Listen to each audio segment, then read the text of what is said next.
जिन व्यक्तियों का जन्म किसी भी माह की 8, 17 या 26 तारीख को हुआ है तो उनका मूलांक 8 होता है।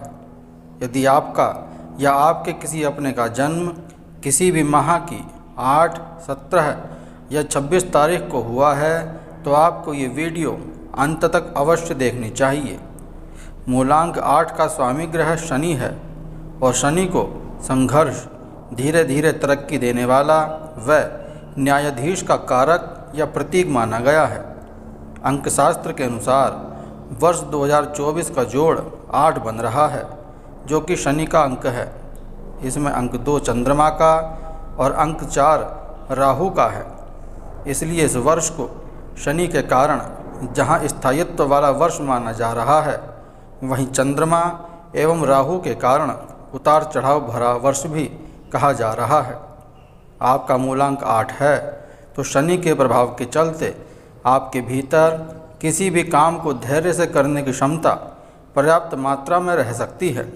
यद्यपि अंक 8 के बनने में किन किन अंकों की भूमिका है, यह बात भी विचारणीय रहेगी, क्योंकि कई बार 8 के निर्माण में 1 या 2 जैसे अंक भी शामिल हो सकते हैं। फलस्वरूप ऐसे मामलों में थोड़ी सी चंचलता भी रह सकती है, लेकिन सामान्य तौर पर समाज आपको गंभीर व्यक्ति के रूप में ही मानता है। आप हर काम को बहुत ही गहराई के साथ सोचते हैं। आप कई बार इतने स्पष्टवादी हो जाते हैं कि सामने वाला आपसे नाराज़ भी हो सकता है। फलस्वरूप आपको तकलीफ़ों का सामना भी करना पड़ सकता है। कभी कभी आपके स्वभाव में खर्चीलापन भी देखने को मिलता है।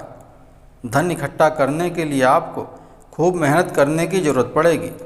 जीवन में सफलता तो मिलेगी, लेकिन काफ़ी प्रयत्नों के बाद, यानी कि संघर्ष के बाद सफलता मिलने की अच्छी संभावनाएं आपके साथ रह सकती हैं।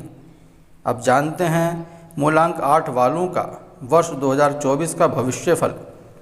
यदि आपका जन्म 8 तारीख को हुआ है तो यह शनि है। यदि 17 तारीख को जन्म हुआ है तो यह शनि के साथ सूर्य और केतु है, और यदि जन्म 26 तारीख को हुआ है तो यह शनि के साथ चंद्रमा और शुक्र है। 8 तारीख वालों के लिए यह वर्ष अच्छा है। 17 तारीख वालों के लिए समय मिले जुले असर वाला रहेगा और 26 तारीख वालों के लिए वर्ष परेशानी भरा रहेगा। अंक ज्योतिष के अनुसार साल 2024 में आप पर मुख्य रूप से 1, 4, 6 और 7 अंकों का विशेष प्रभाव रहेगा। अंक 8 और 7 के बीच एवरेज या फिर एवरेज से थोड़े से बेहतर संबंध माने गए हैं, लेकिन सामान्य तौर पर वर्षफल के लिए अंक 7 का आना कुछ मामलों में कमज़ोर परिणाम देने वाला कहा गया है। विशेषकर यदि आप प्रैक्टिकल होकर काम करेंगे तो उस स्थिति में परिणाम फेवर के भी रह सकते हैं। व्यर्थ की बातों और तथ्यहीन बातों से दूर रहना ही उचित रहेगा। यद्यपि इस वर्ष आपको भौतिक सुख सुविधाओं की प्राप्ति के अच्छे योग हैं, लेकिन भावनात्मक रूप से आप थोड़े से आहत रह सकते हैं।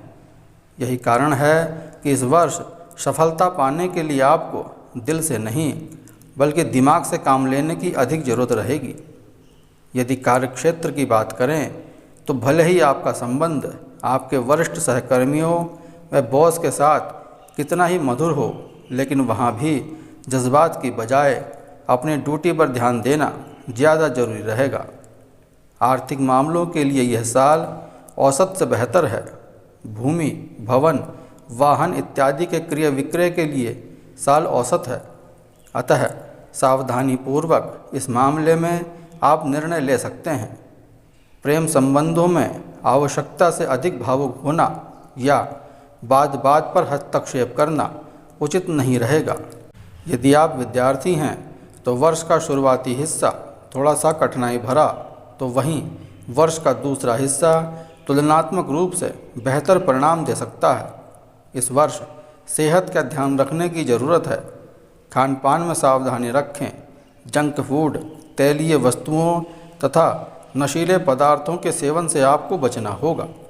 बुधवार और शुक्रवार का दिन आपके लिए शुभ है।